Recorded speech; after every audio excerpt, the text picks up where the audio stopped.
Hey everybody, Brian Shannon here from alphatrends.net. Today's Friday, the 19th of September 2014, and let's go ahead and take a look at these markets. For the week, the S&P 500 was up, actually a little bit better than it looked like because we did go ex-dividend in the S&P 500 today for 93 cents. So if you adjust it for the dividend, it was actually better. But we are showing a 0.75% gain for the week in the S&P 500, Nasdaq up 0.5%, and this Russell 2000 continues to be the weak market here, down 1.2% on the week, which brought it back to negative year to date once again. Semiconductors continue their outperformance with a strong week of 1.4% and now up 22.5% year to date. Bonds began to stabilize as they were up 1% this week, and gold continued to lose ground, now down 5.5% for the month and coming close to negative year to date. So let's look at the charts here and make sense of it. The S&P 500, you can see, is above the rising 10, 20, and 50-day moving average. We also, we started out the week on a somewhat negative note here, but got back above that 5-day moving average and then showed a pattern of higher highs and higher lows above it. So going into next week, we'll want to see basically 200 to 200.25 hold as our first important band of support. If we break below that, then perhaps we get a little bit deeper pullback. But and you could actually make the case here on this chart that for the week we kind of formed a left shoulder here, a head, and a right shoulder. So that makes this neckline in the 200 level a little bit more important as well. But going back to the 30-minute time frame, we did recover back. We broke this little downtrend line and the declining 5-day moving average. So going into next week, we continue to give the benefit of the doubt to the buyers for now, unless we break down and hold below 200. I don't see that there's a bigger issue with this market. You could look at it as pretty much range bound to grinding higher, and same could be said for the Nasdaq, which did come out to a new high today but pulled back. And the important thing for the week though is that we are back above the 5-day moving average. The 5-day moving average is advancing, and after a rough start to the week where we broke that 99 level, which had been so important, that we got back above it. So after breaking that 5-day moving average, we got a little bit more defensive, and then we're looking at this as we needed to see it get back above this level, the 5-day moving average of 99.50, for it to become more neutral. And once we had those higher highs, then now we're back to bullish because we're higher highs and higher lows above a rising 5-day moving average. Next week, I think that 99 to 99.25 is going to continue to be the important level for this market, and perhaps we go sideways through time a little bit, but either way, we're still in a solid uptrend in this market, and we've got that rising 50-day moving average as well. The Russell 2000, as we said, had a rough week, and most of that actually came today. Today's loss in here was 1.25%. For the week, we were down 1.2%, so pretty much all of that weakness came today, where we had a gap higher in the Russell 2000, and then it stayed below the volume-weighted average price for almost the entire session here. So just persistent selling in those in the Russell 2000 stocks. Here's our year-to-date volume-weighted average price at 114.18, and we've just been kind of going back and forth above and below that, and really the break-even for the year. This has been just a really messy market. You can continue to read into it and look at it from a stance that it's showing divergence and that it's going to drag the rest of the market lower. However, you don't trade the S&P 500 based on what the Russell 2000 is doing. The way that I look at stocks, the way that I look at the market is a more bottoms-up approach, meaning that we're looking at the individual stock issue and putting most of the emphasis for that trade on what that stock is doing. To me, I think that's a superior way, unless you're managing billions of dollars and you have to make these macro bets that are interconnected. When you can have very tight stops and risk management is a skill set that you've developed well, then you trade each stock and manage risk on each individual stock and every trade that you set up. So with the Russell 2000, it is disturbing to see that it continues to be weak. We've got this bigger triangle maybe forming here, and we're kind of in the middle of it. So it's tough to say where this Russell 2000 goes from here. Is this a bigger distributive phase that if we break below the 110, 109 level will lead to a bigger decline, or is this just a market that's catching its breath before it breaks out? Nobody knows that answer for right now. So I think that if you're going to trade the Russell 2000, you do it on smaller time frames. You're aware that the fact that it's underperforming rather, but it doesn't drive your decision making in other stocks. So for instance, the semiconductors, which again are up close to 23% this year, and we're up 1.5%. I mean, look at the divergence there. You can't trade the semis based on what the Russell is doing. You can't look at it and say, well, the Russell's down, so therefore I think the semis should go down and I'm going to short them. That's just a foolish approach in my opinion. We broke this prior resistance and we broke down through it, through that 5150 level, and that was where we became intermediate term negative on this market. It recovered, however, and now we're back, and as I told subscribers, if we get back above this level, that will put the buyers back in control.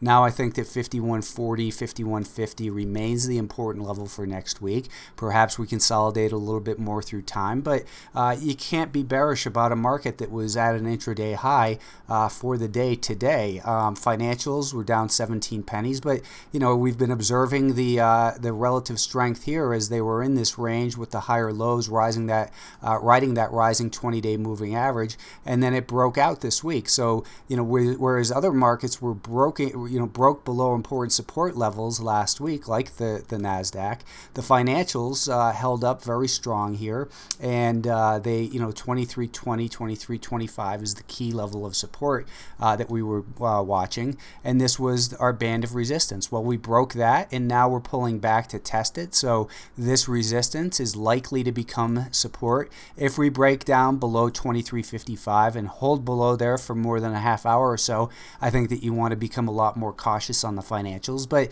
once again, as I like to say, we have zero evidence that the sellers are regaining control in here as the market was up on the week.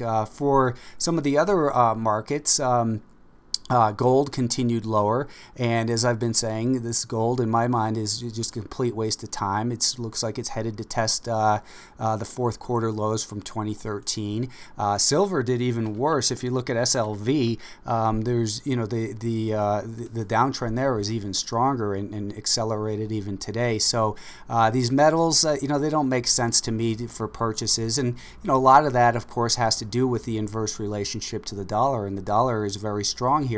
Continues to add to the gains that we saw last week. We ran up and consolidated here, had a little bit of a shakeout, but hardly anything at all, and now we're back to making new highs in the US dollar index. Looks like it's probably headed for 23, but obviously risk management is job number one no matter where you are. The bonds for the week, they did, as we noted right here, begin to stabilize. They were up 1% this week. They've experienced a pretty strong pullback over the last 16, 17 sessions or so.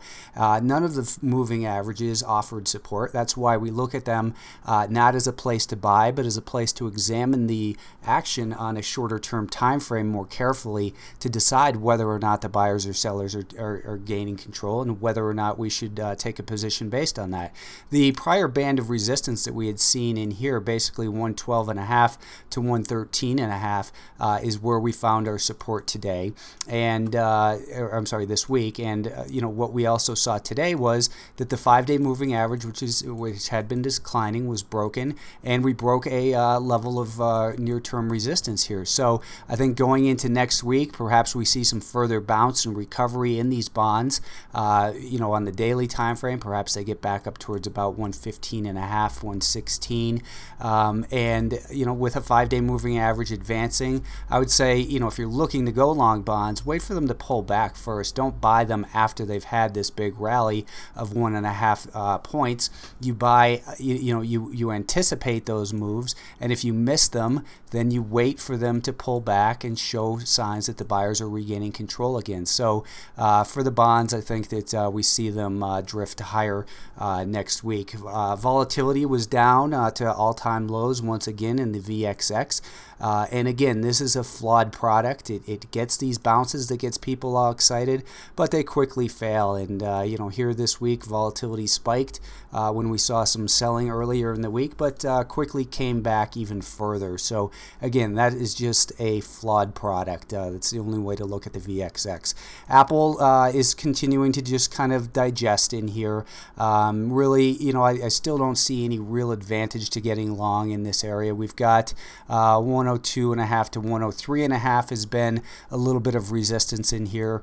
You look at this and it's finding 102.5 to 103 really has been the resistance, and it's a little bit choppy. So it's still kind of settling down after the big product release and that. But look at what this market survived again this week was we had a huge the biggest IPO ever with Alibaba, and if you look at that on a 1-minute chart, it opened way up, ran to 99 and change, and then backed off real quickly and did close just above the volume weighted average price. I think if you're looking to trade Alibaba, let it develop a little bit of a history. Unless you're a very active day trader, there's not a lot of advantage to being involved in there. Just because it's in the news all day long doesn't mean you have to trade it, but let it settle in a little bit, and this Alibaba is going to be, I think, over the coming years, a very good trading stock, similar to the likes of Tesla, to Netflix, LinkedIn, Twitter, Google, Apple, etc.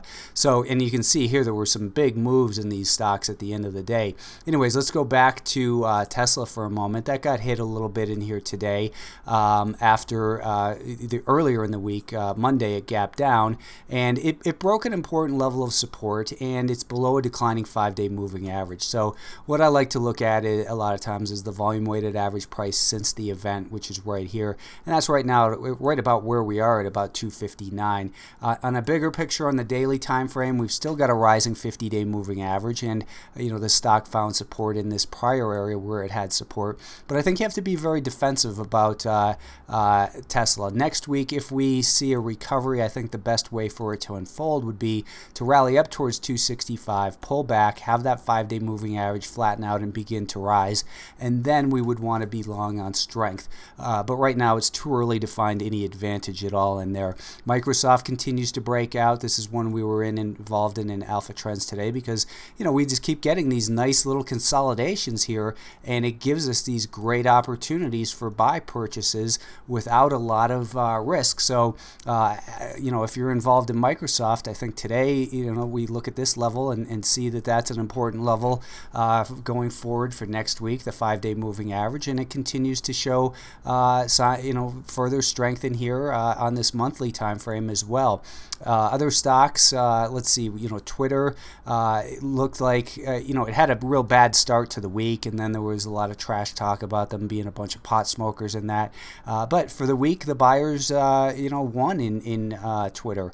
The volume weighted average price in here this week was about $50.80, and here we are at 53. So the daily chart, we survived a pullback, and it's to me it's recovering in here. I think it's kind of foolish to chase it up in this level after that final few minute spike. Next week, I wouldn't be surprised to see it down near about 51.5, 52, and then we'll kind of see if it settles in, gives us a better opportunity for purchases. Biotech stocks also survived a pretty good little shakeout in here. We had seen first this drop below the 5-day moving average. It tried to recover, but didn't make a higher high above a flat to rising 5-day moving average. So in here, what we would have looked for a purchase would have been something like this, where we had a rising 5-day moving average and then buy the higher high with a stop underneath the higher low. For now, though, the biotechs have gotten once again back above that 5-day moving average. I think 273 to 272 in this area should be support for next week. And as always, we've got a lot of opportunity in this market. You have to assess and manage risk on every single stock that you trade. You can't look at them from this bigger picture, I don't think, unless you're trading, you're involved in funds and that sort of thing. It is, and perhaps I haven't always done as good a job as I should have explained the bottoms-up approach that I take to looking at stocks and managing risk. I'm aware of the overall issues in the market in Scotland and the Fed and Alibaba and new products and all those sorts of things. But if I'm going to trade a stock, I'm going to trade that stock based on what that particular stock is doing. If you haven't taken a look at the the trial at Alpha Trends, then go ahead and take a free trial. See if it's something that makes sense for you. I've got stock picks in there every single day. If you're an active trader, there's a chat room where we discuss education and new ideas and feedback on the stocks you're looking at. So that'll do it. Have a good weekend. Thanks for tuning in.